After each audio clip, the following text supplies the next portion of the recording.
Now, I would like to invite Bharati from class 5th for the speech.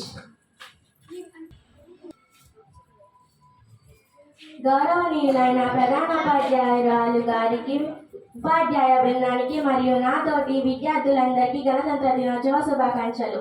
నా పేరు భారతి, 5వ తరగతి చదువుతున్నాను. ఈరోజు మనం 77వ గణతంత్ర దినోత్సవాన్ని జరుపుకుంటున్నాం. భారతదేశ ప్రజలకు ఈరోజు చాలా ముఖ్యమైన రోజు. ప్రతి సంవత్సరం జనవరి 26న గణతంత్ర దినోత్సవాన్ని జరుపుకుంటాం. 1947 ఆగస్టు 15న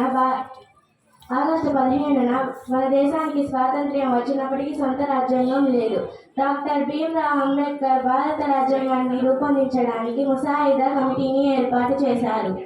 రాజ్యాంగాన్ని రూపొందించడానికి 2 సంవత్సరాల 11 నెలల 18 రోజులు పట్టింది. 26 జనవరి 1950న భారత రాజ్యాంగం అమలులోకి వచ్చింది. మన రాజ్యాంగం ప్రపంచంలోకెల్లా అతిపెద్ద లిఖితపూర్వక రాజ్యాంగం. ఈ రాజ్యాంగం వలన స్వేచ్ఛగా జీవించడానికి హక్కులు వచ్చాయి. నాకు ఈ అవకాశం ఇచ్చిన పెద్దలందరికీ ధన్యవాదాలు. జై హింద్.